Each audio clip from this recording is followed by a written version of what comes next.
Okay, the next item of business is a debate on motion 18076 in the name of CoCab Stewart on legislative consent motion, border security, asylum and immigration bill UK legislation. I'd invite members wishing to participate to press the request to speak buttons, and I call on CoCab Stewart to speak to and move the motion. Minister, to 7 minutes, please.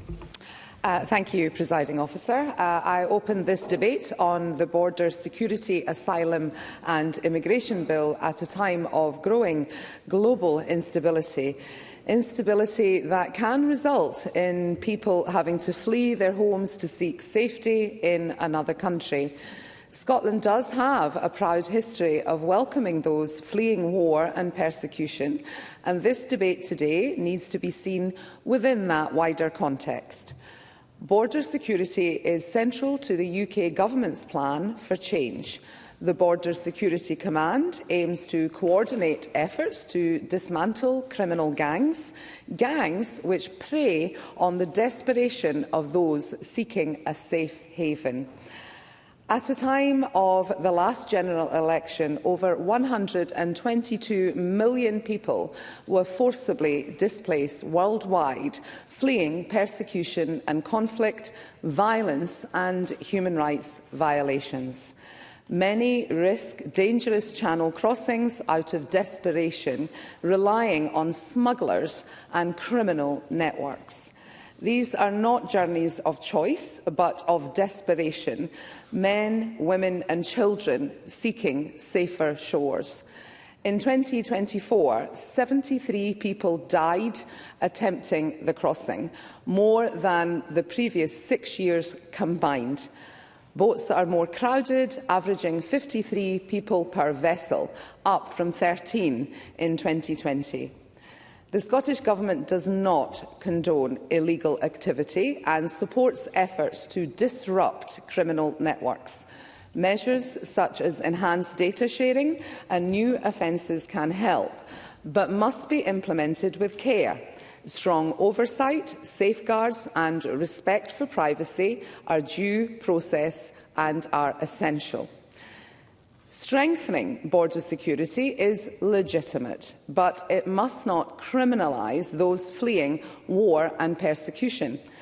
While we support sanctions for serious crimes like human trafficking, breaching immigration rules alone should not result in criminalisation.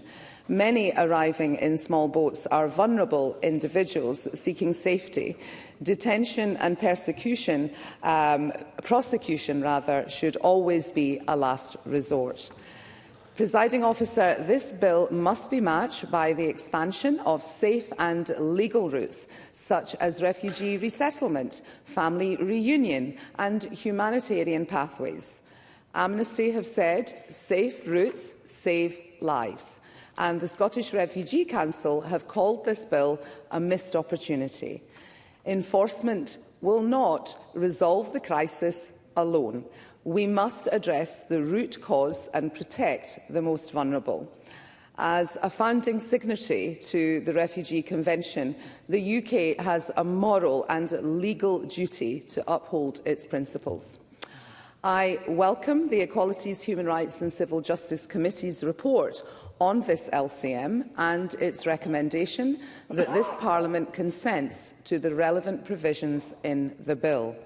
The committee highlighted stakeholder concerns about the age declaration forms and called for the reassurance that we are working with the UK Government to mitigate risks for unaccompanied asylum-seeking children.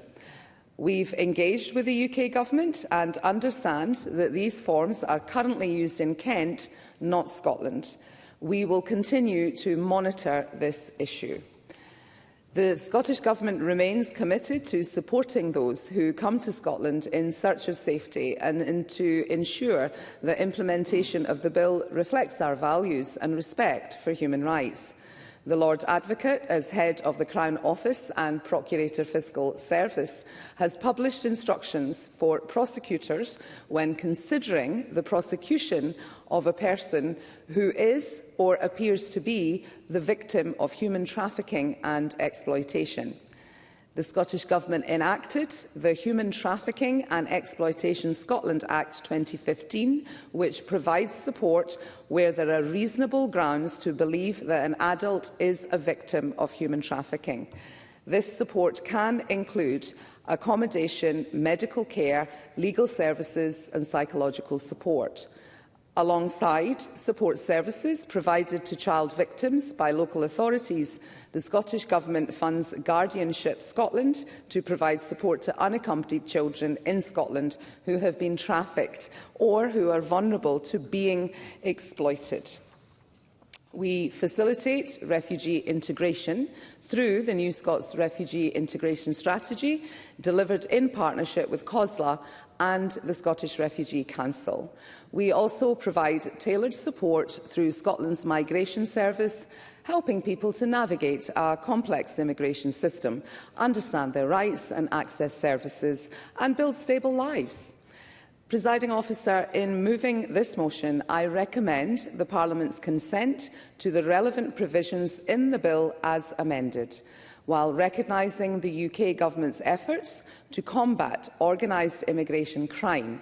The Scottish Government reaffirms its commitment to those fleeing persecution and urges the UK Government to expand available safe and legal routes to sanctuary.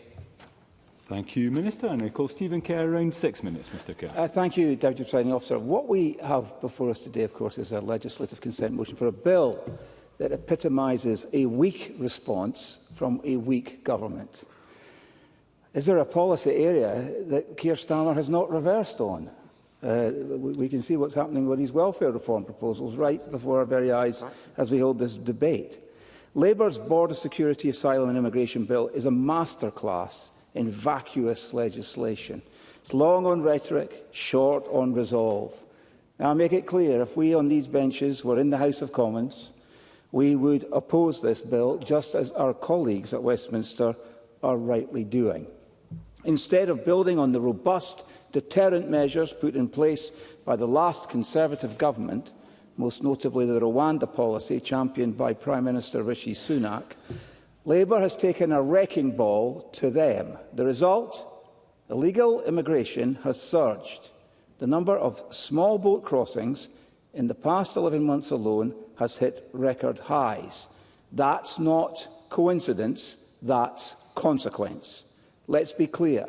This bill repeals key sections of the Illegal Migration Act 2023, the very provisions that created a pathway to deter illegal crossings and dismantle the vile business model of people smuggling gangs. The Rwanda Partnership was not just about removing illegal entrants, it was about sending a clear, unambiguous message. If you come here illegally, you will not be allowed to stay. Labour has turned its back on that principle. In doing so, it has sent entirely the wrong message. I give way to Bob Doris. Bob Doris. What the legal routes to seek refuge in the UK are. Stephen Kerr. These are people that are leaving the safety of France and putting their lives in the hands of ruthless human traffickers. That's what we've got to stop. People are drowning in the Channel. It cannot go on. And Bob Doris may want to ask such questions, and I respect his right to do so.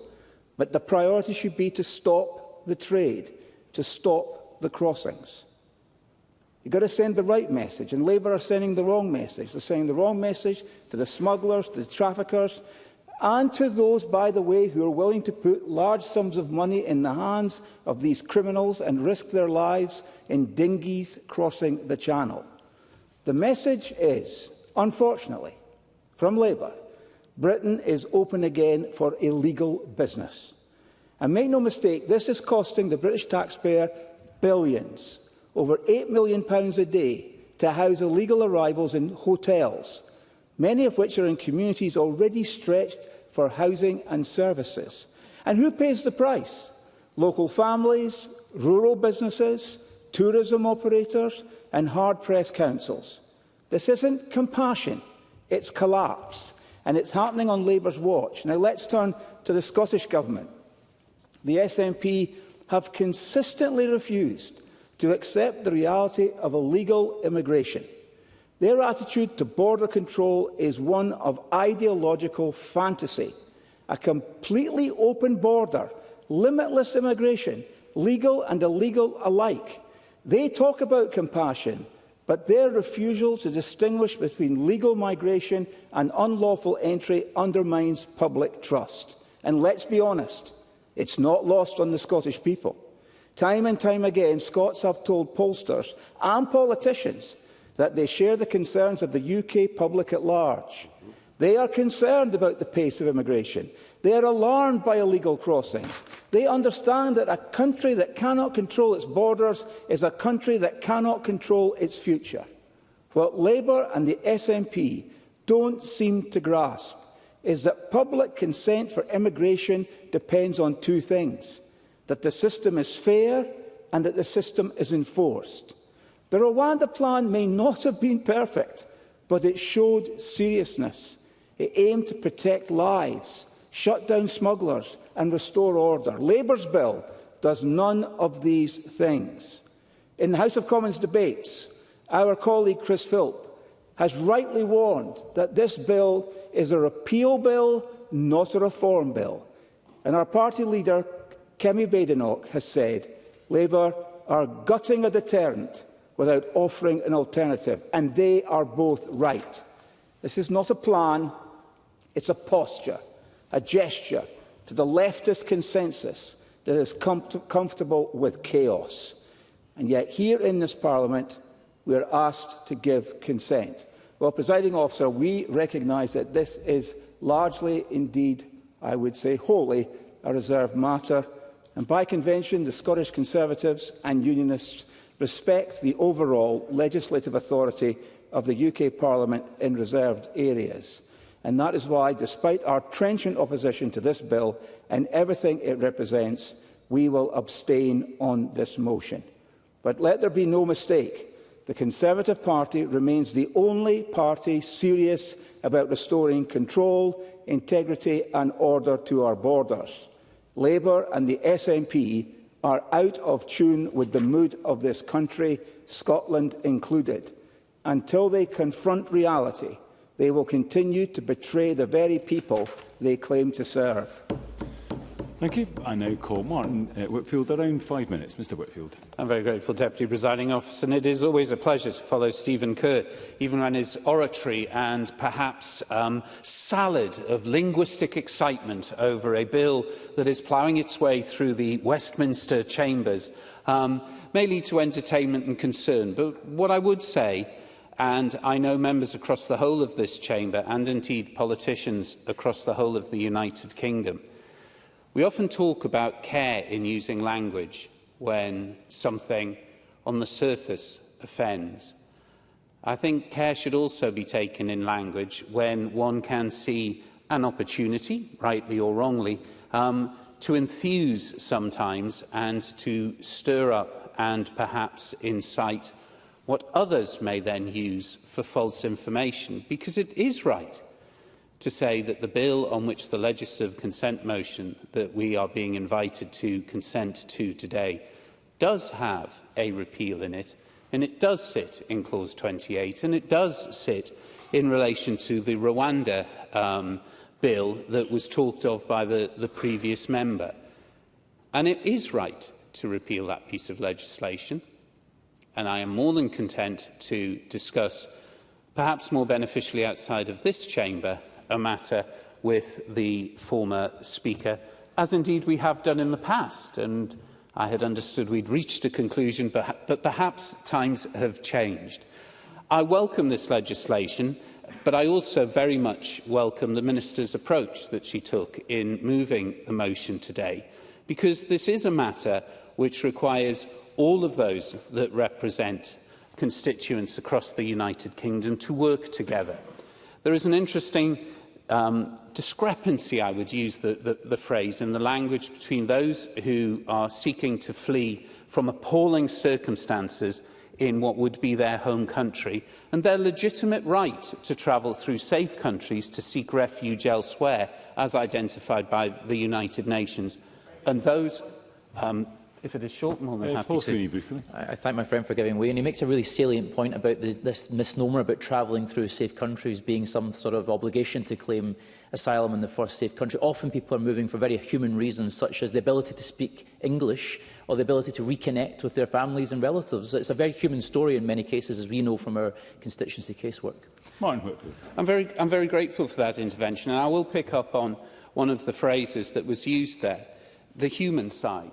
We are talking about human beings and their travel and their situation that leads them to decide they can no longer stay in the country of their birth or the country of where they live, but to move, is a truly appalling decision for individuals to have to take.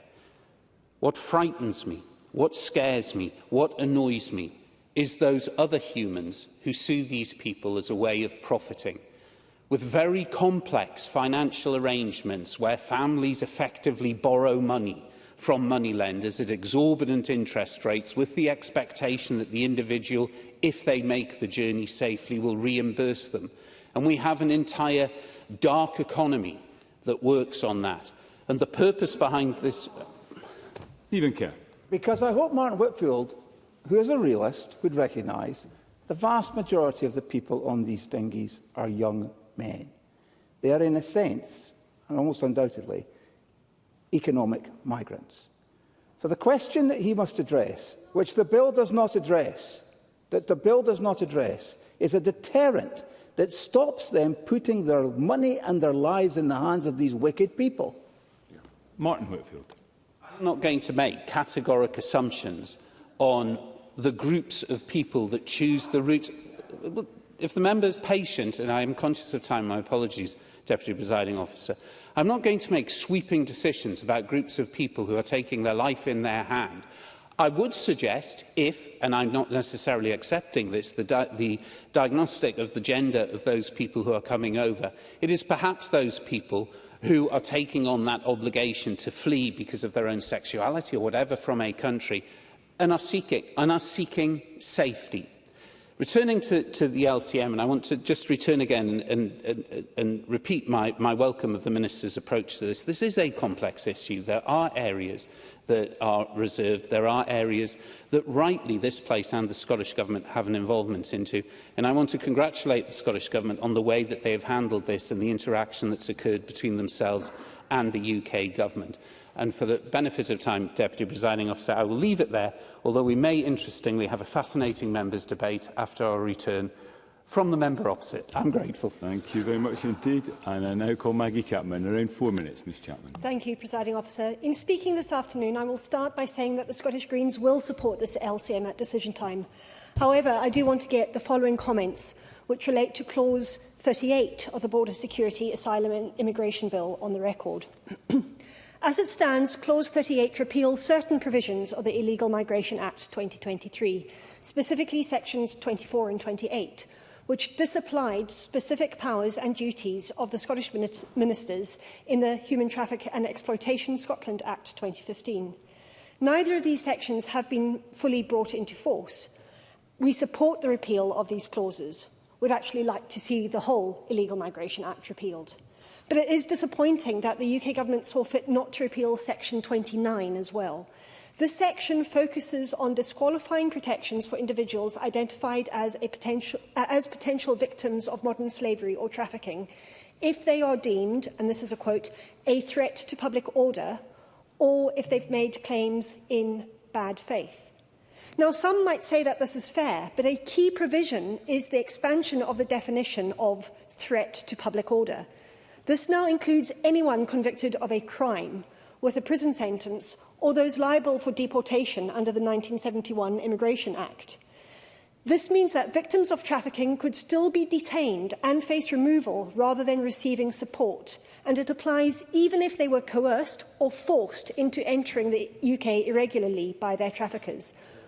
Yes, I will. Paul Sweeney.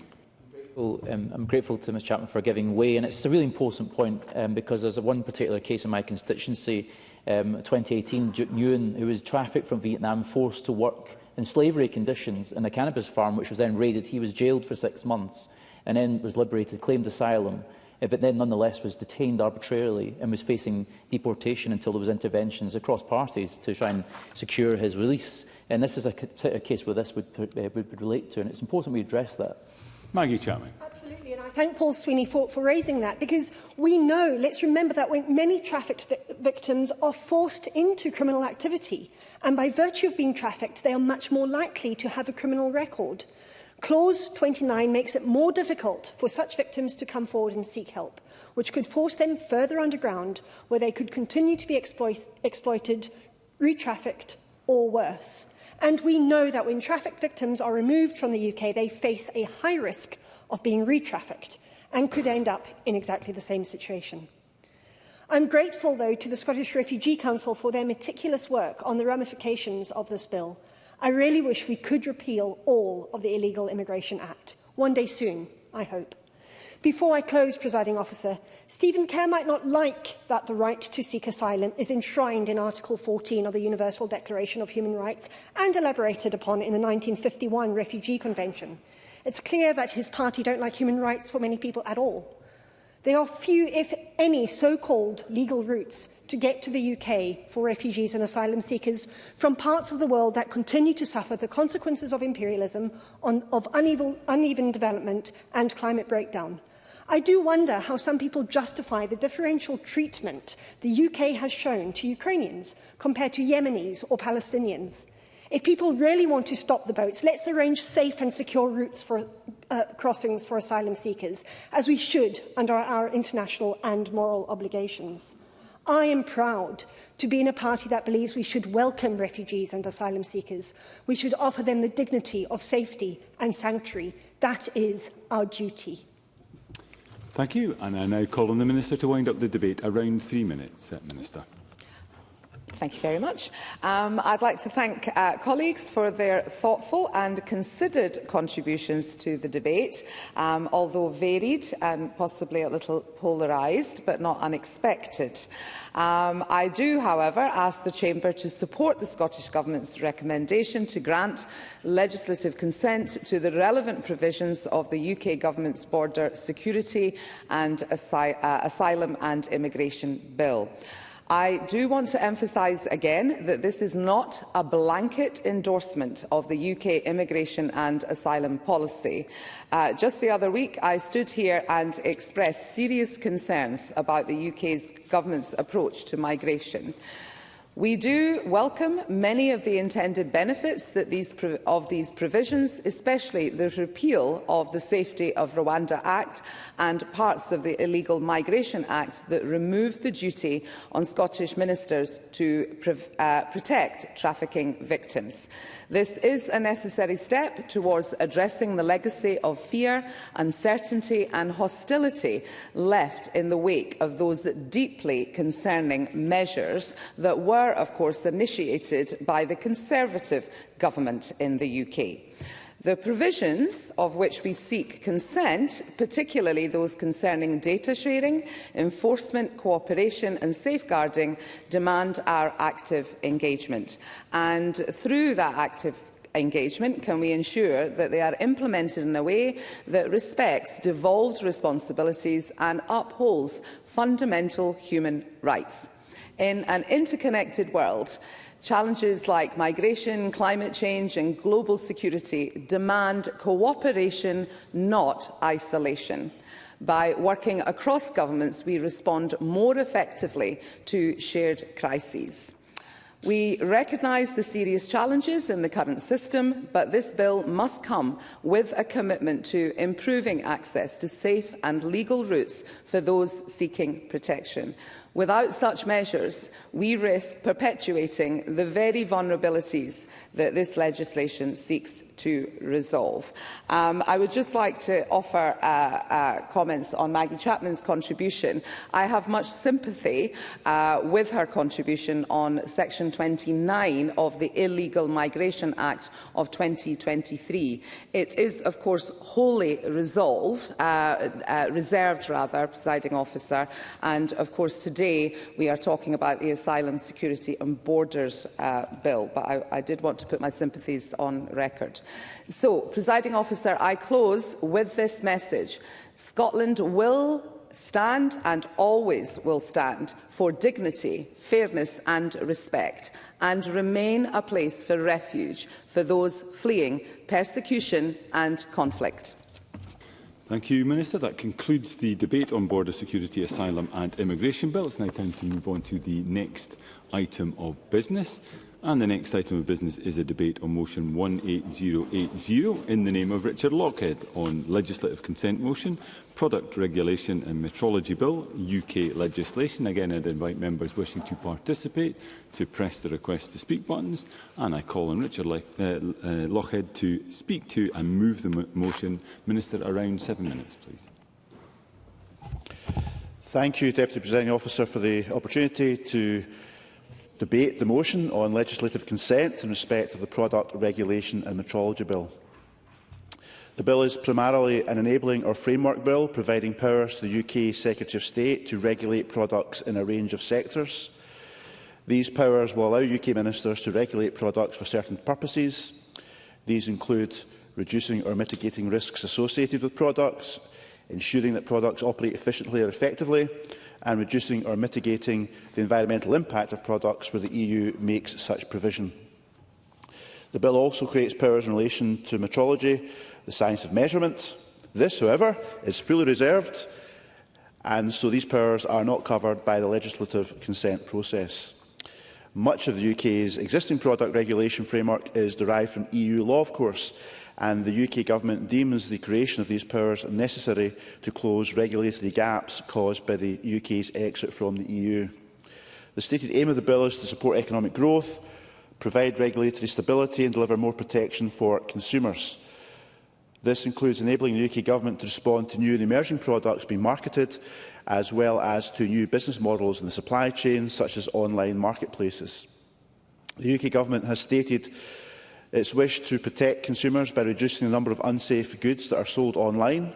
For example, there are fire safety concerns around products such as e-bikes that members will be familiar with, which have unsuitable lithium-ion batteries entering the UK market at times. So the Scottish Government agrees with the UK Government that regulatory stability is important for business confidence, and the correct regulatory frameworks should be in place to help ensure consumer safety and support growth in our economy at the same time.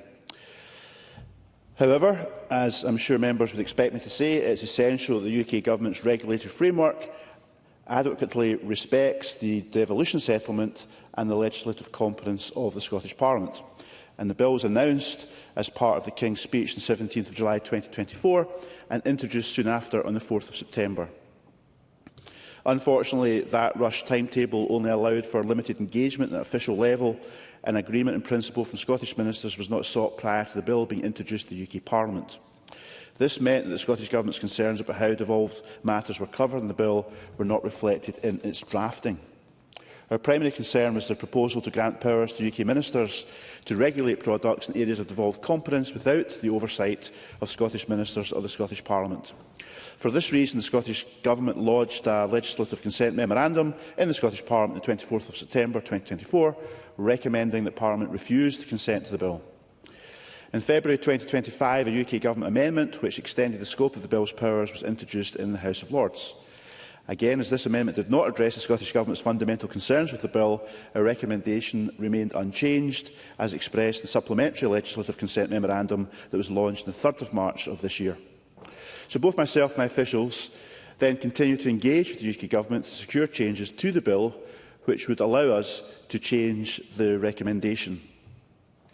In past months, I have met with both Lord Leong and also Minister Justin Madders to discuss the Scottish Government's concerns. As a result of this engagement, the UK Government tabled a further amendment on the 15th of May of this year, which provides that the UK ministers may only use the powers in the bill to materially change devolved law with the prior consent of Scottish ministers. So therefore, that was a key improvement to the bill, although, of course, we would have liked the UK Government to have gone further. For instance, they were not willing to remove certain devolved product categories from the scope of the bill. They were also not willing to provide Scottish ministers with concurrent powers to regulate products to reduce their environmental impact, an area of lots of interest for the Scottish Government and as well as this Parliament. So no adequate reason for the decisions to deny these asks have been given, which of course is regrettable. In relation to our ask around concurrent powers, of course, I can give an assurance to Parliament that we do have some similar existing powers in this area to take action should it be required. An example would be powers in the Environmental Protection Act of 1990, which indeed were used recently to ban the sale and supply of single-use vapes. So this makes the UK Government's refusal to include these concurrent powers in the bill a bit more puzzling. However, it does not detract from the fact that the addition of the consent mechanism removed our primary concern with the bill, or that it now better respects the devolution settlement. So this amendment also means that the UK Government will be unable to use the powers in this bill to actively diverge from the EU in areas of devolved competence, where doing so would not be within Scotland's interests. As such, it represents a significant improvement on the bill as introduced, and this enabled the Scottish Government to lodge a second supplementary LCM on the 29th of May, which recommended that the Scottish Parliament provide its consent to the bill. So I would like to thank the Economy and Fair Work Committee for inviting me recently to discuss the bill, of course, and that was back in December of 2024, but again, of course, on the 18th of June, just a couple of weeks ago. So I welcome the report that was published yesterday, which recommends that the Parliament agrees to consent of the bill. The Welsh Government and Northern Irish Executive both initially expressed similar concerns as the Scottish Government had done regarding this bill. Parliament, however, will be interested to note that both the Welsh and the Northern Irish have voted to grant consent to the bill as amended. So in closing, I move that the Parliament agrees that all relevant provisions of the Product Regulation and Metrology Bill introduced in the House of Lords the 4th of September 2024, so far as these matters fall within the legislative competence of the Scottish Parliament, should be considered by the UK Parliament. Thank you. Thank you, Minister. Now, Murdo Fraser, around 6 minutes. Mr Fraser. Thank you, Presiding Officer. I'm sure the packed chamber this afternoon and the many millions riveted watching at home will be disappointed to know I won't be taking my 6 minutes, Presiding Officer. Probably a much, unless I get lots of interventions, of course, which I, of course, would welcome, Presiding Officer. But I'd like to make a brief contribution to this discussion on the legislative consent memorandum relating to the Product Regulation and Metrology Bill. A bill completed its third reading in the House of Lords on the 4th of June. Now, the purpose of the bill, as we have heard, is to ensure a level playing field for businesses operating online or on the high street and ensure the maintenance of high product standards. It also states its intention to support businesses and promote economic growth, all a very worthy and positive set of intentions. The bill relates to public safety, efficiency, effectiveness, environmental impact and other standards, as well as metrology issues, and it applies to tangible products. Now, as the Minister outlined, the Scottish Government initially did not recommend that this Parliament consent to the bill, but since then have had a change of heart, and the LCM before us proposes that consent be granted. We have a number of concerns about the bill as it currently stands. It does give very extensive powers to ministers in the UK Parliament. It is best described as a framework bill where the full extent of these powers will not be clear until we see the relevant secondary legislation, perhaps some months or years down the track. And therein lies the part of our difficulty, because the secondary legislation that will be produced in the Westminster Parliament will not come to this Parliament for scrutiny and will not be subject to an LCM process. Now, Scottish ministers have said that any lawmaking in this area by the UK Government will be subject to their consent, but that does not necessarily come to this Parliament for consideration or scrutiny. This bill allows UK ministers to introduce regulations that might align the UK more closely to the EU, but conversely, it also allows UK ministers to further depart from EU rules. And given the Scottish Government's stated position is to more closely align with the EU, which, incidentally, we would not believe is necessarily in our interests or that of our economy, it is curious Scottish ministers seem so relaxed about agreeing to grant legislative consent. Yes, happily. Stephen Kerr. Part of the reason, thank you to my colleague for giving way, part of the reason that they might be relaxed is because actually it's all just rhetoric. They're not actually in dynamic alignment with the European Union at all. Murdo Fraser. Well, that may well be the case. I'm sure that's probably a debate we'll have another time, Mr Kerr. I would simply reflect it does seem a rather odd position to be in, where the SNP government seem more willing to pass powers to UK ministers than the Scottish Conservatives are. And we are concerned about the level of ministerial discretion that has been granted in this bill, and we are concerned about the role of this Parliament in providing adequate scrutiny. Now, the Delegated Powers and Law Reform Committee of this Parliament has highlighted there would be no scrutiny role for this Parliament in relation to consent being given by Scottish ministers to the making of regulations that fall out with Statutory Instrument Protocol 2, and that is an issue we believe needs to be properly addressed. So, Presiding Officer, given our concerns about the situation here, and specifically the issue of the lack of scrutiny, we will not oppose the LCM before us this afternoon, but we cannot support it. Thank you.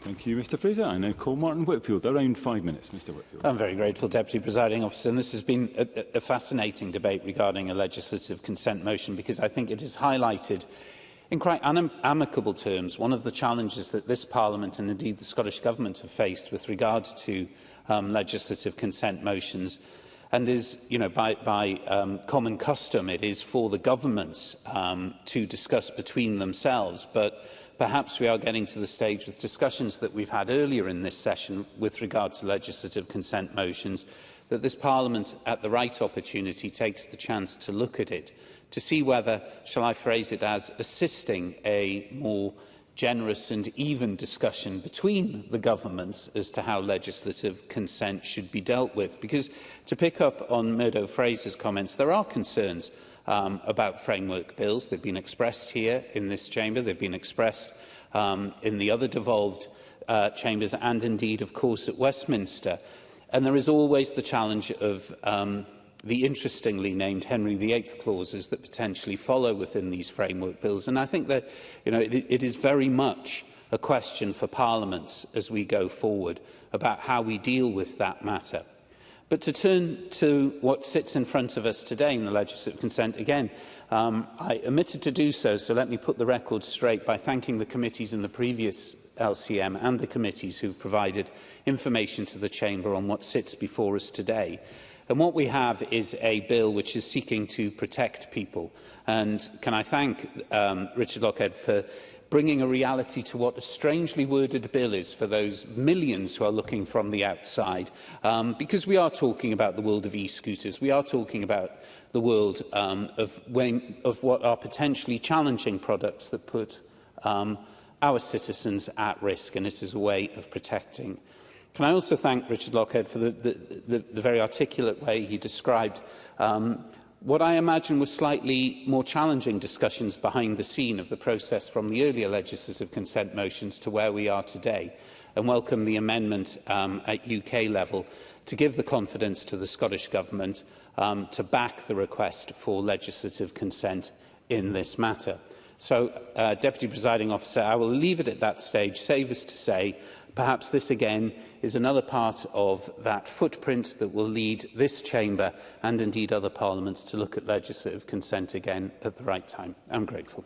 Thank you. I now call Lorna Slater. Around 4 minutes. Ms Slater. Thank you, Deputy Presiding Officer. This LCM has been discussed several times at the Economy and Fair Work Committee, and I wanted to put my concerns about it on the record. The Scottish Government initially did not recommend that the Parliament consent to this LCM due to the absence of a mechanism for the UK Government to seek consent from the Scottish Government when making regulations in devolved areas. This is a non-trivial problem. The UK Government drafted a piece of legislation that covered devolved areas that didn't ask the Scottish Parliament's consent. At no point in the UK Government's processes, not the officials, not the ministers, did anyone recognise that they were legislating in devolved areas. Well, it's either that or they didn't care, entirely overlooking the fact that the Scottish Parliament has responsibility in devolved areas. Following 2 rounds of amendments, the legislation now at least requires the Secretary of State to seek the consent of Scottish ministers when making regulations in devolved areas. I wanted to bring it to Parliament's attention because it is evidence of the creeping rollback of devolution and the weakening of the powers of this Parliament. More and more powers are being seized by Westminster, and this LCM demonstrates this. Matters covered by this LCM can be significant to Scotland's devolved powers to protect its environment and to protect public health.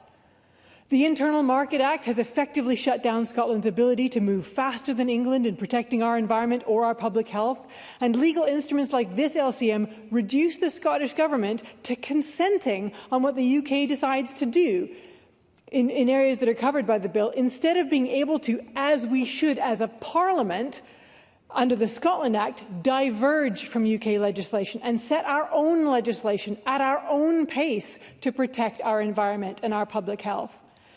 Reducing the Scottish Government to only having the powers to consent to what the UK decides also depends on the UK Government respecting the Sewell Convention, which it has failed to do 11 times with no consequences. There's absolutely nothing we can do if they just decide to ignore our lack of consent. As members of the Scottish Parliament, we should be concerned about the creeping loss of power from this Parliament. And as residents and citizens of Scotland, we should be concerned that our devolved powers become less and less effective in protecting our environment and public health as Westminster takes those powers back to itself. Devolution isn't working for Scotland. Only as an independent country will Scotland have all the powers we need to protect public health and the environment. The Scottish Greens will not support and will abstain on this LCM tonight. Thank you. I now call on the Minister to wind up around 3 minutes. Minister. Thank you, Deputy Presiding Officer, and thank you to members for their contributions to this debate. And as Murdo Fraser started off with some great news in his speech that he was curtailing his remarks, I feel obliged to do likewise and say that I've only got a few remarks I'd like to make in response to members' contributions. Firstly, I would of course pick up on Murdo's strange argument that the Scottish Government here were giving powers away to the UK Government, given that the whole purpose of us coming to Parliament at this stage is because after a bit of a battle with the UK Government, we eventually got an amendment to the UK legislation to give Scottish ministers consent over those devolved issues in the UK bill. So I think it's the reverse of what Murdo Fraser was saying. This government's been protecting devolution and making sure that power, as far as we can, is retained by this Parliament. I'm happy to allow Murdo to extend this debate. Full names, Minister. I'm very grateful to the Minister for giving way. I wonder if he would address what was the concern I outlined in my speech, which, while ministers might have the right to consent, there's not necessarily the opportunity for this Parliament to have a scrutiny role over what that legislation might look like. Minister. I think, as I explained to the committee, it's an important point that under this kind of legislation, we, if approached by the UK Government for consent over any impact on devolved issues, as this debate addresses, under the protocol, we would, as a government, write to the relevant parliamentary committees, and Parliament have an opportunity at that point to reflect on what was being asked from the Scottish Government on. So there will be a mechanism in place, albeit it's a bespoke arrangement for this kind of legislation that's negotiated with the UK Government and indeed Parliament recently. In terms of the wider issues, clearly I think we all share an aspiration to support economic growth in this country, sustainable economic growth. And the First Minister, of course, and the Government and our programme for government have outlined the importance of ensuring that Scotland's economy is prepared for emerging challenges and opportunities, and in a sense that's what this legislation is about as well. As I've already stated, it's essential that the appropriate regulatory frameworks are in place to support economic growth and to ensure consumer safety. So it is especially true when it comes to innovative products and sectors that are crucial to our future, because we know how fast everything is changing, where technology is taking us. And I addressed that in my opening remarks as well. So this bill provides a framework for EU regulation to keep pace with these technological advances, to support the future development of many products and sectors, whilst at the same time addressing safety and environmental concerns. And it also provides opportunities to level the playing field between online marketplaces and high street retailers as well. So whilst I acknowledge the UK Government's decision to amend the bill to introduce a statutory consent mechanism, there remains concerns with its approach to devolution in this case. And I think Lorna Slater, despite her refusal to support the Government's motion today, but she said she's going to abstain, I do agree with, of course, the concerns that she expressed, because it does appear that we are sometimes caught up in a constant battle to protect Scottish devolution and protect this Parliament's interests as well. So it was disappointing that we didn't get all what we asked for from this bill, despite the fact I would argue it was largely uncontroversial, but still the UK Government would not give us what we asked for in this bill. But we did get the key ask, which of course was to give consent to Scottish ministers to protect devolution where any measures brought forward by the UK Government would do that. So that's the important point that was secured, and that's why we are urging Parliament to support the motion today. But as I said before, it did highlight a number of issues in relation to a relationship with the Labour Government, and these really have to be sorted out. We can't have this constant battle where we have to protect Scottish devolution. I think it's in the interest of people of Scotland, but all parties in this chamber should be standing up for that as well. The final point I'll just address before I close is the issue over aligning with the EU. Clearly, this bill's history is related to Brexit and then following on from the retained EU law, and this is a bit of legislation, and there is the ability to align in terms of protecting the environment with EU environmental law. But of course, likewise, as other members have mentioned, the UK Government is taking the ability in that context also diverge as well. But the power within the legislation gives the UK Government to align with EU environmental law, and of course that's our policy in the Scottish Government, and we'd urge the UK Government to do that at every opportunity. In the meantime, Deputy Presiding Officer, I urge Parliament to support the motion. Thank you, Minister. That concludes the debate on the legislative consent motion, Product Regulation and Metrology Bill. It's now time to move on to the next item of business. And the next item of business is debate on motion 18075 in the name of Richard Lochhead.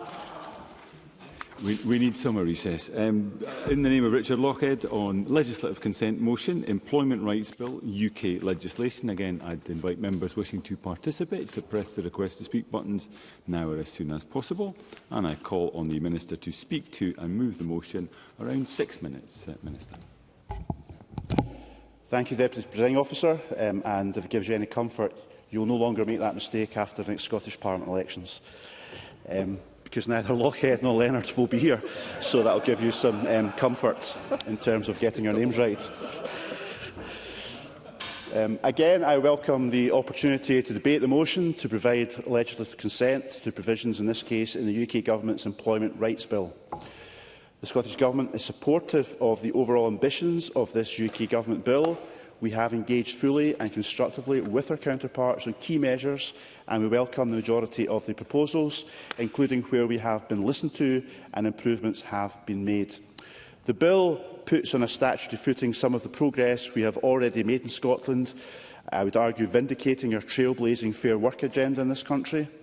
Notably, in Scotland, we were the first government in the UK to become a real living wage employer back in 2015, to also include criteria to address fair work, including the real living wage as part of the public procurement exercises back again in 2015, and through Fair Work First, include fair work criteria in public sector grants and contracts, and more recently strengthen our approach to attach fair work conditions to public sector grants. There does, however, remain more to do, but through Fair Work we have made a real difference for employees in every sector of Scotland's economy. Evidence shows that treating workers fairly and putting them at the heart of business is good for business. And Scotland has the highest proportion of employees earning at least the real living wage. And the median gender pay gap for full-time employees in Scotland is narrower than the UK as a whole and has been since 2003. And the disability employment gap has been reduced over the past 9 years and shows we are making good progress to meet the ambition to at least halve it by 2038. And building the progress we've achieved through political will and action, the gains that this bill will undoubtedly make to workers' rights should be protected, of course, not just for the duration of a Labour government, but beyond. We can't rely on the good work of this or future UK governments in protecting workers' rights in Scotland in the long term. And that's why the Scottish Government remains firmly convinced that the best way to protect Scottish workers is through the full devolution of employment powers. And, of course, I continue to welcome the SDUC's ongoing support for that position. In the meantime, we have used the opportunity to work with UK ministers and officials to protect devolved powers and to seek to strengthen the bill's provisions for all workers. Throughout, Scottish ministers and officials have continued to press for Scottish interests. So the Employment Rights Bill now confers some limited powers on Scottish ministers, and for this reason the consent of the Scottish Parliament is required for provisions relating to, firstly, the protection of workers involved in public sector outsourcing to address the issue of two-tier workforces, and secondly, the establishment of a social care negotiating body for Scotland. The Scottish Government has long advocated using the power of public procurement to drive Fair Work standards where possible and appropriate. And the bill, as currently amended, includes power to avoid a workforce consisting of ex-public sector employees and private sector employees, with each group on different terms and conditions, which of course would be a two-tier workforce. Scottish and UK ministers may specify in regulations what a public body should ensure if it is awarding a future contract which outsources the delivery of its functions or functions which were previously delivered by a public body. It also requires Scottish and UK ministers to publish a code of practice for public bodies in relation to relevant outsourcing contracts and to lay that code before the respective parliaments. The bill at introduction included provisions relating to the social care sector in England to establish a negotiating body through regulations to consider pay, terms and conditions for the sector. The outcome of these negotiations, once accepted by the Secretary of State, were also to be enacted through regulations delivering fair pay agreements for those workers in scope. So the Scottish Government recognised the opportunity to underpin much of the work already undertaken in Scotland on sexual bargaining and then secured agreement from the UK Government to have that part of the bill apply to Scotland. This will provide the Scottish Government with the option to regulate for negotiated fair pay agreements for the sector as an alternative to a voluntary process. We also secured the broader application of these bill provisions to children's social care services and not just adults. I look forward, therefore, to continuing to work closely with the UK Government to build on our Fair Work principles and help maximise the positive impact of the bill across Scotland. Before moving the motion today, I want to draw Parliament's attention to Clause 47 in Schedule 7, which were included in the Supplementary Legislative Consent Memorandum, but on further consideration, our view is that they do not affect the competence of Scottish ministers and have therefore been removed from the motion that I am about to move. So, in closing, I formally want to move the motion, which is that the Parliament agrees that the provisions in the Employment Rights Bill, introduced in the House of Commons on the 10th of October 2024 and subsequently amended, relating to protection of workers in relation to relevant outsourcing contracts, amended Clause 30, and the establishment of the Social Care Negotiating Body for Scotland, amended Clauses 36 to 46 and 48 to 52, alongside related amendment Clauses 153 and 155, so far as these matters alter the executive competence of Scottish ministers, should be considered by the UK Parliament. Thank you. Thank you very much, Minister. I now call on Claire Haughey on behalf of the Health, Social Care and Sport Committee. Around 4 minutes. Ms Haughey. Thank you, Presiding Officer, for the opportunity to speak to this legislative consent motion on the Employment Rights Bill as convener of the Health, Social Care and Sport Committee. As the Chamber will be aware, on the 10th of June 2025, the committee published its report on the Supplementary Legislative Consent Memorandum as relates to the bill. This was triggered due to the provisions in the bill regarding social care negotiating bodies, as well as various other amendments which fell under the health and social care remit. And I'm pleased to say that a majority of committee members recommended that the subsequent draft supplementary motion be agreed by Parliament. The Health, Social Care and Sport Committee recognises the importance of this bill and, more importantly, the need for comprehensive scrutiny of the provisions requiring legislative consent. Though employment law is a reserved matter, the provisions in the bill will have massive implications for Scotland's workforce, particularly for social care. And that's why we sought extensive evidence from stakeholders, both in written form and in oral evidence to the committee. To this end, I'd like to thank COSLA, Glasgow City, Health and Social Care Partnership, Scottish Care and the Scottish Social Services Council and Social Work Scotland for their engagement on this matter. And a special thank you to those witnesses who gave oral evidence on the 20th of May. While I'm unable to give a summary of the extensive evidence received regarding the supplementary LCM and the bill more generally, our report contains a comprehensive overview of the key points raised during those sessions.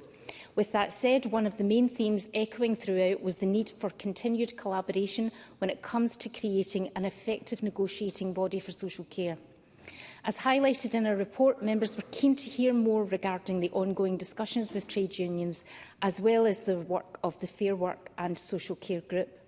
And I'm grateful to the then Minister for Social Care, Marie Todd MSP, and her supporting officials for speaking to the supplementary LCM and addressing the points raised by stakeholders in evidence to the committee. While union membership in social care currently sits at around 20% of the workforce, concentrated largely among local government employees, The committee nevertheless welcomes the Minister's commitment to promote increased union membership across the social care sector as a means of improving terms, pay and conditions. With that said, we also note the comments from the Minister that time must now be spent bottoming out the Scottish social care sector's preference, be that a voluntary arrangement or statutory underpinning. And we would strongly encourage the Scottish Government to continue to do its best to seek consensus with relevant stakeholders so we can achieve the better and fairer work conditions for those in the social care sector, which are arguably long overdue. Thank you again, Presiding Officer, and on behalf of the Health and Social Care and Sport Committee, we hope the provisions contained in this bill will be a positive step in the right direction for Scotland's social care workforce, and I look forward to assisting in further scrutiny in this area where my committee's remit is engaged. Thank you, Ms Hockey. I now call Murdo Fraser. Around 5 minutes, Mr Fraser. Thank you, Presiding Officer. Well, I observed during the previous debate we had 11 members in the chamber. I would like to say we've increased that number dramatically to 17. Such is the quality of the debate this afternoon that members are flooding in to hear the exchanges. I hope we can improve the quality as we go on.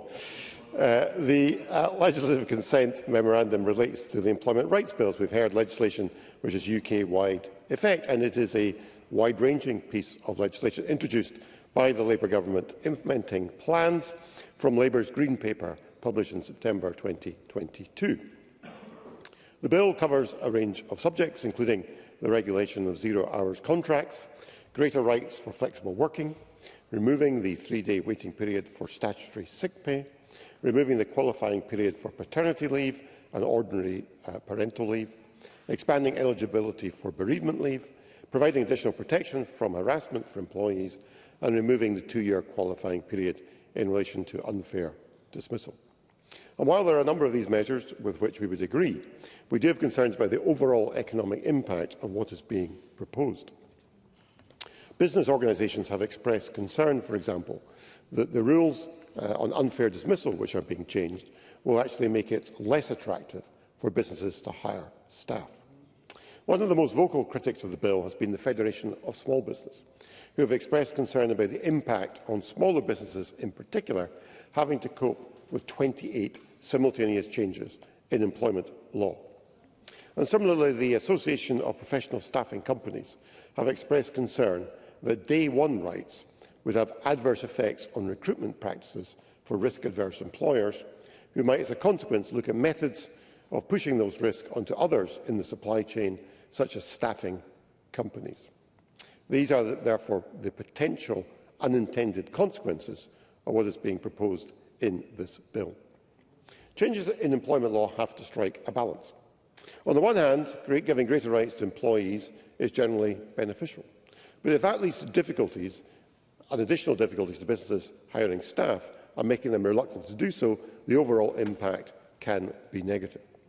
And we have to see this against a backdrop where Labour's ruinous increase in employers' national insurance is already having a negative impact on the wider economy and the ability of businesses to attract and retain staff.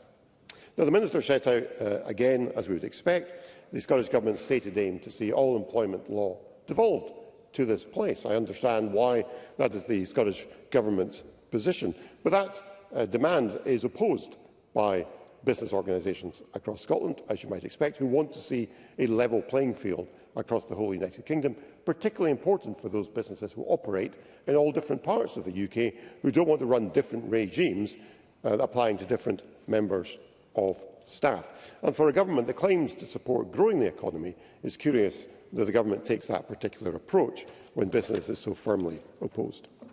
Now, Presiding Officer, just because we have concerns about the parent legislation, that is not in itself a reason to vote against the legislative consent memorandum, so we will not do so. However, we do have concerns that this legislation has been rushed through with insufficient thought and insufficient consideration of the wider economic impact. And for that reason, we cannot support the LCM before us, although we will not oppose it. Thank you. Thank you, Mr Fraser. Now Colin Martin Whitfield. I'm very grateful, Presiding Officer. And again, can I start by prioritising my thanks to the committee and the contribution by Claire Hoy today, and again to the Minister for his contribution. The purpose behind the Employment Right Bill is, as Murdo Fraser rightly pointed out, to put into legislation the Labour UK government's plan to make work pay.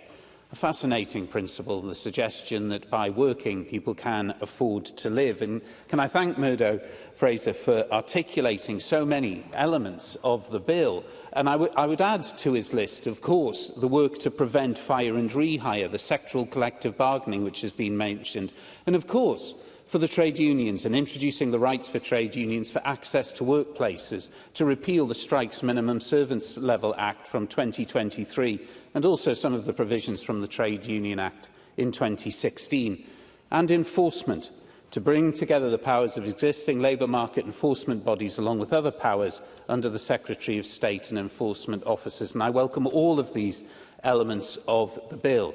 I also welcome the approach that the Scottish Government has taken with regard, again, to the discussions with the UK Government and the fact that if we are to see the economy grow across the whole of the UK, with the greatest respect to some of Murdo Fraser's contributions, it is through the workers of this country that we're going to see it devout, and we will support the LCM this evening. Thank you, Mr Whitfield, and I call on Tom Arthur to wind up. Minister. Thank you very much. Thank you very much, Presiding Officer, and thank you to members for their contributions. I am responding in my capacity as Minister with responsibility for social care, but in my previous role as Employment Minister I had a considerable engagement with the UK Government, including Minister Justin Madders, and I would want to put on record that while we were not able to reach agreement on some issues, we always worked in a spirit of not making the perfect the enemy of the good, and had a very constructive approach. And I know my colleague Marie Todd, when she was Social Care Minister, had a similarly constructive relationship with her UK Government counterparts. And on that, I would want to refer to the contribution from Claire Hawkey in her capacity as committee convener, and just underscore that very constructive and collaborative approach that Marie Todd took is one I will take forward as we consider the potential utilisation of these new powers that will be conferred on Scottish ministers, subject to the legislation gaining royal assent at Westminster, certainly. Claire Hawkey. Can I thank the Minister for taking my intervention? Can I welcome him to his new role? I've not had an opportunity to do that formally, and I welcome the approach that he's going to take to working with the committee. Minister. Well, I very much appreciate that, and I look forward to engaging with the committee, particularly on their recently launched inquiry as well. I look forward to constructive engagement with the convener. And I would want to just emphasise that point of my commitment to engaging constructively with the sector and all partners, including trade unions, to build consensus as well. I think there have been important contributions in the debate with regards to what Martin Whitfield said about the fundamental purpose and reasoning and rationale of this legislation. That is something that we very much support, and as my colleague Richard Lockhead said, this legislation effectively puts on a statutory footing many of the policies that the Scottish Government has sought to influence over the last decade, whether that's through its influence in its convening power or around conditionality and guidance in matters of public grants and procurement. While I take a different position from Murdo Fraser, he is right to raise the concerns that have been expressed by business. And I think it's important that that is raised, because it's a reminder to all of us in implementing legislation that we do so in a constructive way and that it is clearly communicated, and particularly given that much of what follows from this bill will come through guidance. So that is vitally important, and it's important for us as a Parliament, while responsibility over nearly all of employment law is effectively exclusively reserved to Westminster. It will have significant implications for the Scottish economy. Implications, I think, will be positive, but it's important that we engage constructively as the UK Government takes these provisions forward. It is, of course, the position of the Scottish Government that employment law should be devolved to this Parliament. I would note that is something that has been previously supported by the Labour Party in a motion in 2023. I think that while we are in a position just now of alignment and wanting to advance workers' rights, we cannot take that for granted. British politics has always had one certainty, which is Labour governments have been followed by governments of a different political hue. previously the Conservatives. It might not be the Conservatives next time, but it may well be a party that is not aligned to the values that command majority support in this place with regards to workers' rights. So that's why it's of absolute paramount importance that we secure the devolution of employment rights to this Parliament. Not only so that we can protect and embed these rights and guarantee them so long as there is a majority for those rights in this Parliament, but so that we can look in a constructive and proportionate way to work with others to enhance these rights, because we know that fair work is not only good for workers, it's not only a social and moral imperative, it is good for the economy.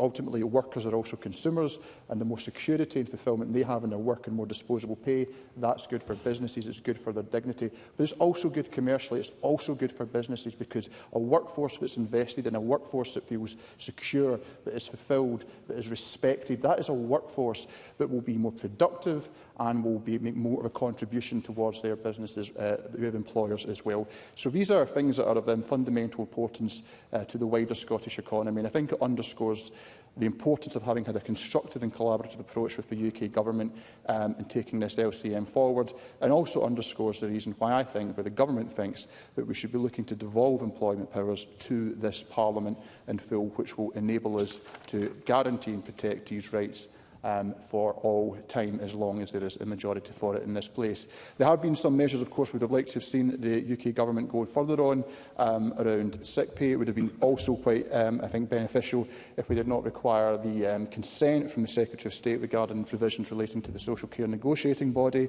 Again, that just underscores the importance of having employment law devolved to this Parliament. But as I said at the outset, we did not go in with this with the intent of making the perfect the enemy of the good. We have worked constructively, and I believe this is a positive step forward on the road to the full devolution of employment law to this Parliament in due course. Thank you.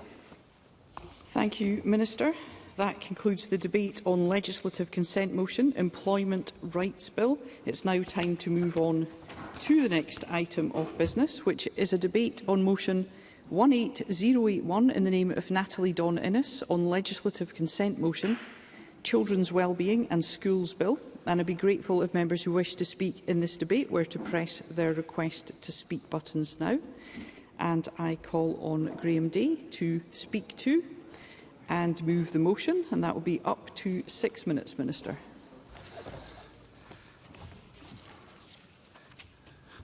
Thank you, Presiding Officer.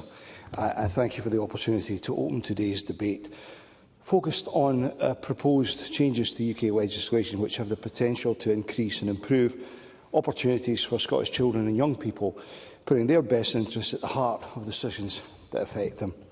In December, the UK Government contacted the Scottish Government about extending provisions in their Children's Wellbeing and Schools Bill to Scotland. These relate to child employment and community-based and secure accommodation. More detail was sought from the UK Government to allow consultation with stakeholders and to provide advice to Scottish ministers. Whilst engagement has been constructive, a delay in securing the necessary detail to inform our approach has impacted our ability to engage as we would have wished with the Scottish Parliament. However, the positive feedback from children and young people and other stakeholders enables me to recommend that the Parliament consents to these legislative changes. Currently, children from the age of 14 up to the leaving age for compulsory schooling can work for up to 2 hours on a Sunday. The bill proposes to amend these restrictions so that children can work the same number of hours on Sundays as they can on Saturdays. Children will also be able to work up to an hour before school and until 8 p.m. any day. Currently, they cannot work before a school day and can only work until 7 p.m. Existing caps on weekly... I will. Jeremy Balfour. I'm grateful for the Minister to take an intervention. The Minister will be aware that the DPRR committee met on Tuesday. There was no time for a written report for the committee to look at this. There was no opportunity for us to scrutinise what has been brought forward this afternoon.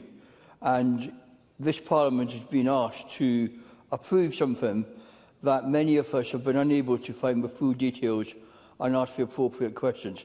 So I appreciate there has been consultation with those outside the Parliament, but those of us in here seem to have been left behind.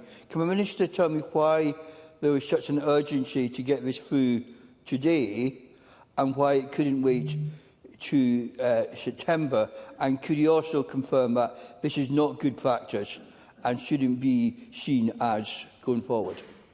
Minister. So there's a number of questions there. In terms of the timing, doing it now instead of waiting, there is a compatibility issue around legislation if we don't do it immediately.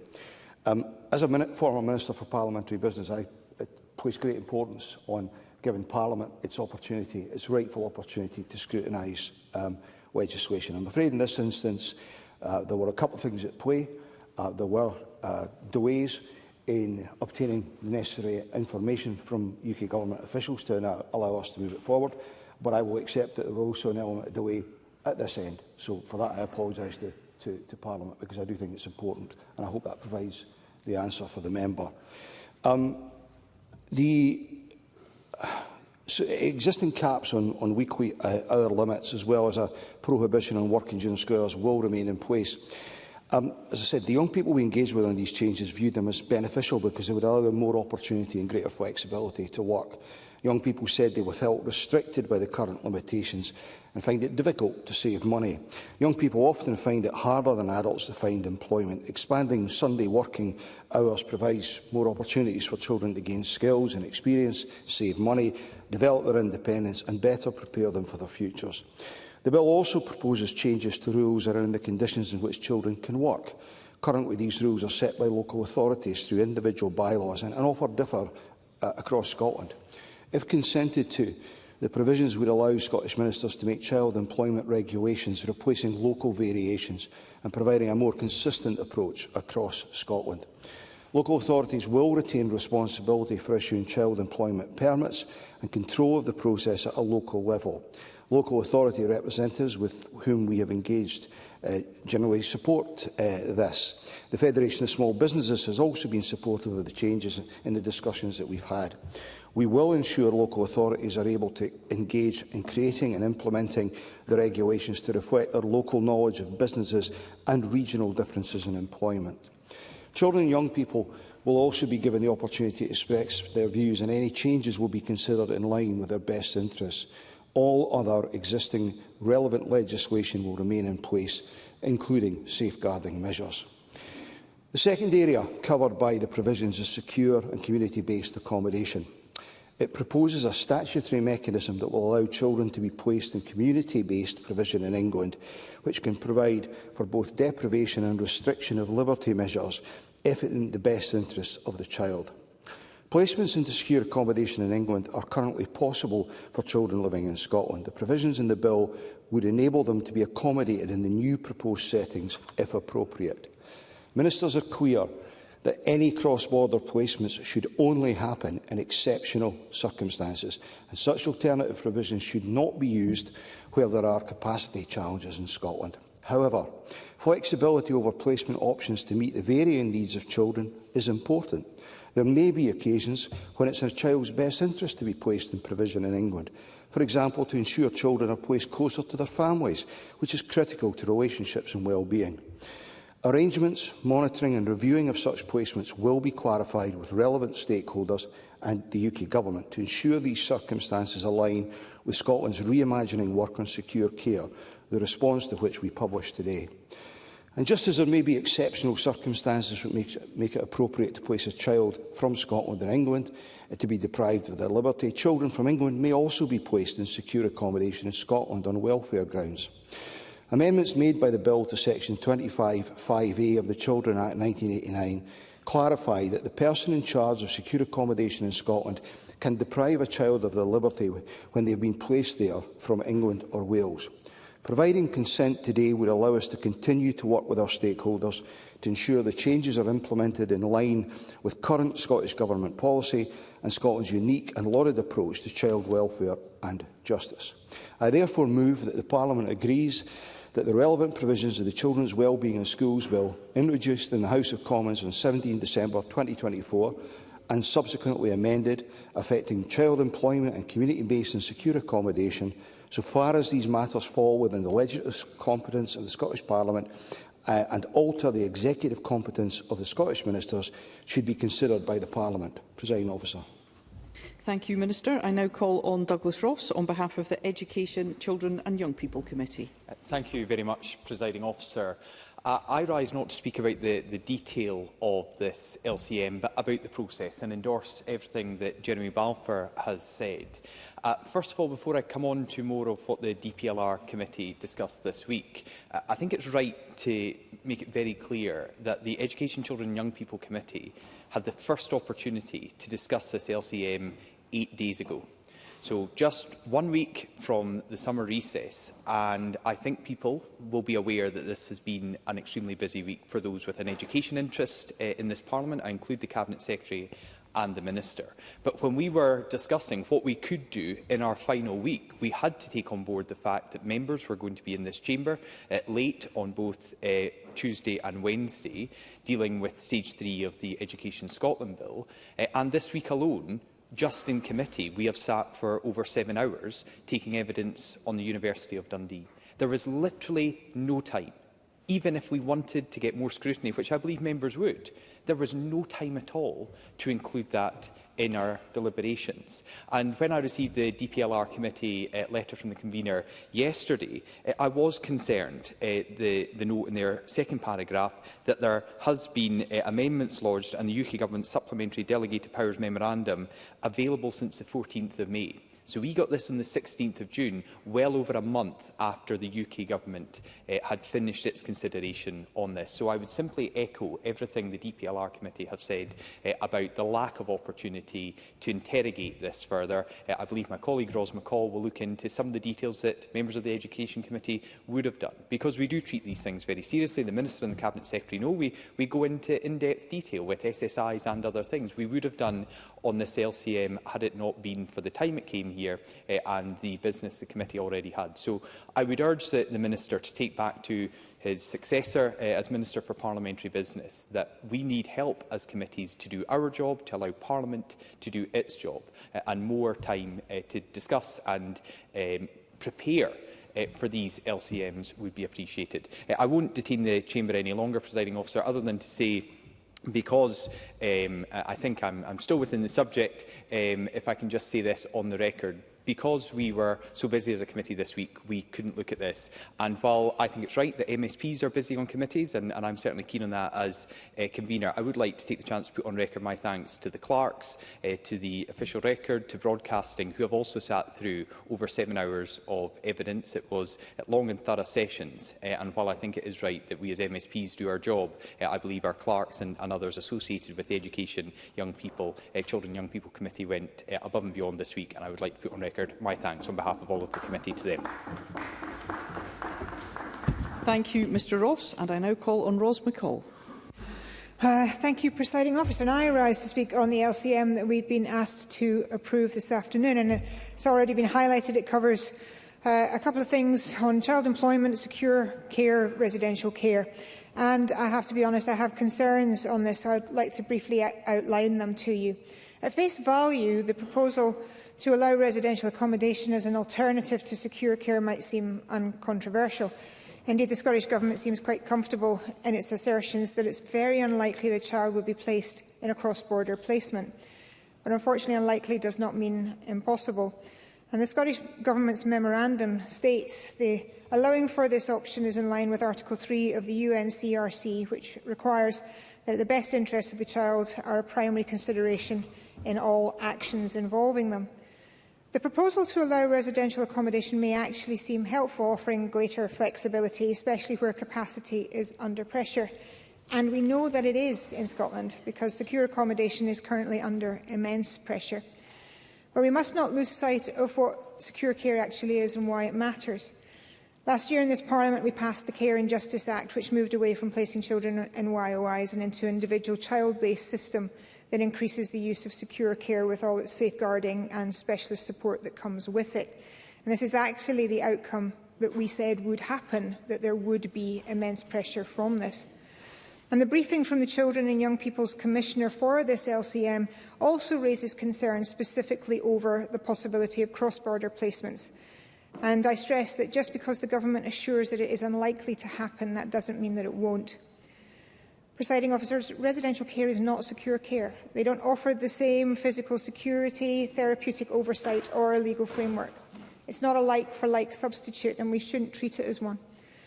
So I do have a couple of questions for the Minister. What legal guarantees could be put in place to prevent residential facilities being utilised in a justice-related placement? And how will the cross-border oversight be managed if these facilities are based in England? And I look forward to the assurances and the information on that, and I accept that the Minister is stepping in on this. Presiding officer, I also want to briefly address the child employment provisions. On the surface, these are not, again, controversial, but there's an open question that I think I'd like some clarity on.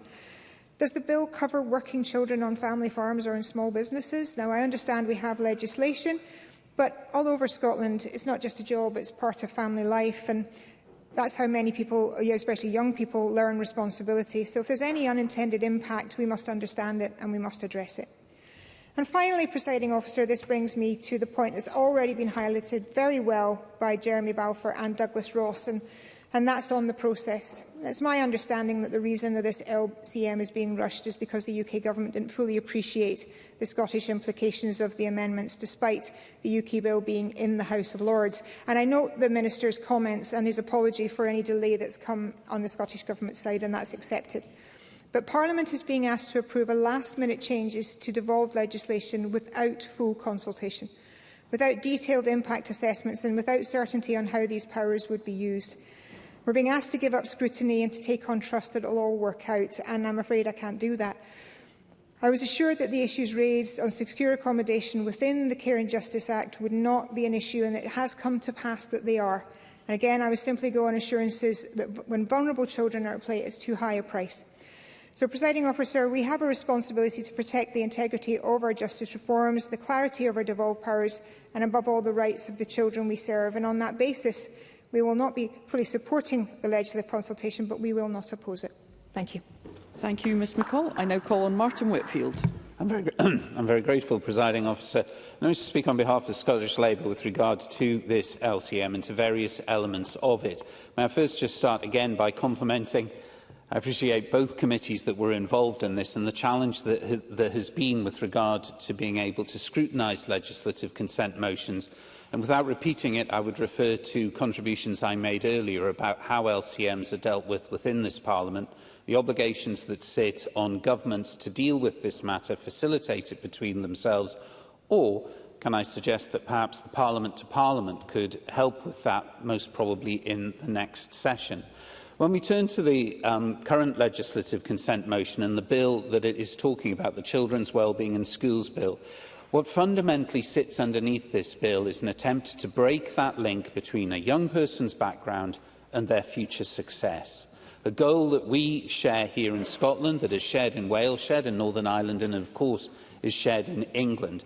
And the processes that we have here are twofold, one in relation to employment and the other, which I would like to spend a few moments discussing, with regard to the secure care, because I echo what Ros McCall has said about the current state of the secure accommodation in Scotland, where, as of today, there is one vacant bed. And no doubt we will sadly be returning to this after recess. But I wonder whether the Minister would like to intervene in respect of the question that has been raised by the Children and Young People's Commissioner in Scotland, which is about cross-border places and the fact that they would only ever be used in, firstly, appropriate and, secondly, exceptional circumstances of the young person. I'm happy to give Minister. way. I appreciate being given that opportunity to be... Well, let's be absolutely clear. This does not in any way change the approach that Scotland has. And indeed, as I understand it, if we take the comparator of reverse cross-border placements, currently I believe there are only 3 English-based children resident in Scotland now under this system, when this time last year there would have been 20-odd. So the direction of travel has been set. I understand the Commissioner's querying this, but in reality this changes nothing about the approach that we will continue to have in Scotland. I hope that offers the reassurance. Martin Whitfield. I thank the Minister for that intervention, and perhaps unlike Ros McCall, I am assured on that because I think when the Government gives such assurances, we should be able to rely on them. And for the purposes of today, can I thank the Minister, who I know is stepping in at this moment, if you just let me finish this, Mr Balfour, I will come to you. Can I thank the Minister for stepping into this to cover this debate at this late stage? And I will give way to Jeremy Balfour. Jeremy Balfour. I'm grateful. The member will be aware that we don't pass these just for this government. We pass them for years to come. And so I'm happy to accept what the Minister has said, but we don't know how this could be used by future governments who may have a very different view. Does she have no concern that if a policy change happened within Scottish Government, these could be used in a way that would have a damaging effect on young people in Scotland? Martin Whitfield. I'm very grateful for Mr Balfour's intervention, and of course no Parliament nor no government can bind future governments, but to the underlying point about the concern of looking to the difference that may be happening in the future, be it either at a government level or indeed at a parliamentary level, of course there needs to be concern with regard to that, and I've raised that in a number of debates on a number of matters during this session. Whether or not this is the point in the sand to draw the line, I have less agreement, and I understand from the contribution of Ros McCall that the Scottish Conservatives will not be opposing this, but will merely be abstaining. But I do think, as with the previous discussion about framework bills, there are a large number of questions that the recent years from both governments and from both parliaments lead us to seek answers to, because people outside of this chamber are looking at that. So, with the reassurance about the cross-border placement, for which I thank the Minister, I will leave my contribution at that, Presiding Officer. Thank you, Mr Whitfield, and I call on the Minister to wind up. Thank you, Presiding Officer. And let me deal first of all with the points that members have legitimately raised. I absolutely take on board Douglas Ross's point about the workload of the Education Committee and having sufficient time in which to deal with this. Now, he made the point, he noted the date of the 14th of May. What I should explain, if I haven't explained clearly enough, is there continued to be a toing and froing between the two governments. In part, as I understand it, this was due to a clause in the bill and the fact that we were completing the reimagining secure care work ahead of making that public. So there was a to and fro between the two governments. As I said, for our part, in that I apologise. But as I said earlier, as a former Minister for Parliamentary Business, I could not agree more about Parliament having an appropriate amount of time to do this. I did explain there would have been a legislative compatibility issue had we allowed this to run beyond the time frame that we have. To Ros McCall, as I understand the point that she was making, she was talking about the proposed community-based secure accommodation that will arise in England. And she's no doubt aware there is currently no such accommodation available. What the bill does is it provides the legislation for such facilities to be developed. And obviously, if it's agreed and it reaches royal assent, then the UK Government will consult on the provision and the requirements for the facilities. What, in effect, we're doing is future-proofing our approach by referencing the existence of this accommodation. I give her the reassurance that this is not in any way a change in our approach, as I've given to Martin Whitfield. This is about getting the legislation in, the wording right, essentially. It certainly, again, as I've said to Martin Whitfield, does not make cross-border placements more likely. It's, on the point about family firms, it's a very good point to raise. I don't have the answer for her today, but what I will say is that this provides a power to ministers to create a single bylaw, if you like, that's probably not the phrase, that would be across the whole of Scotland. There will be consultation around that, and I will ask officials to take that point that she's made on board, because it's a very fair point, to ensure that whatever is brought forward, and the Parliament will have a role in that, captures the issue that she has rightly raised with us today. Presiding Officer, if I can find my place again. As I say, let me finish by thanking all members for their constructive and thoughtful contributions this afternoon. No government on these islands, I think, has done more. No Parliament has done more to progress the rights of children and young people. We're rightly proud of what we've achieved together in this Parliament in this regard, and we're also rightly fierce in protecting the best interests of children and engaging their views in decisions which affect them. The provisions on employment should give children more choice and opportunity to make decisions about when they work to gain income and independence. They modernise our approach to children's employment and will make protections and opportunities more consistent across the country. To quote a young person that was engaged with on the proposed changes, I think that it will make young people happier and able to work and gain more experience. While it would have been our preference to legislate on this devolved matter here at Holyrood, it would have been wrong to pass up the opportunity to update what is an outmoded statutory framework. A system of 32 local bylaws on child employment lends itself to inconsistency across councils in terms of permitted and prohibited types of work. Some bylaws are out of date and not reflective of modern-day employment opportunities. Most have not been updated since the early 2000s. Indeed, one dates back to 1973.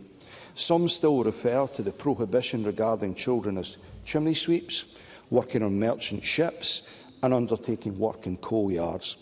Creating central regulations will provide consistency, reduce the administrative burden of updating bylaws and allow for engagement to ensure that updates reflect the needs and interests of children and young people, as well as local communities and economies.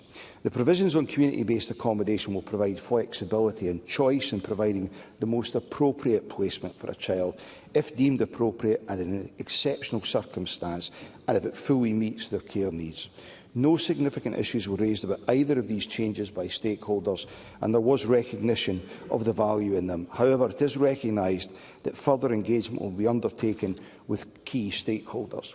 I note, as I said earlier, the concerns of the DPLR committee regarding timescales, and once again I apologise to Parliament that they were not given more time to consider these changes.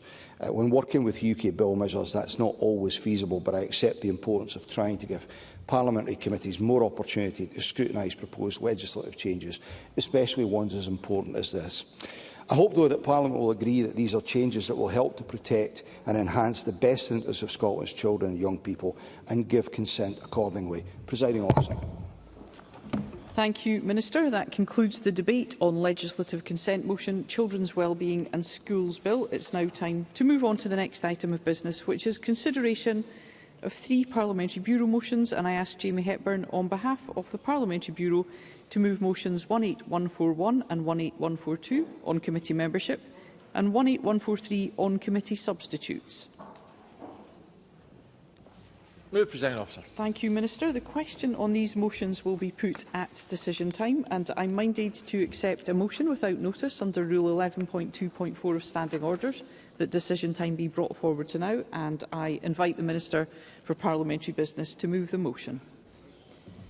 Move, Presiding Officer. Thank you, Minister. The question is that decision time be brought forward to now. Are we all agreed? Yes.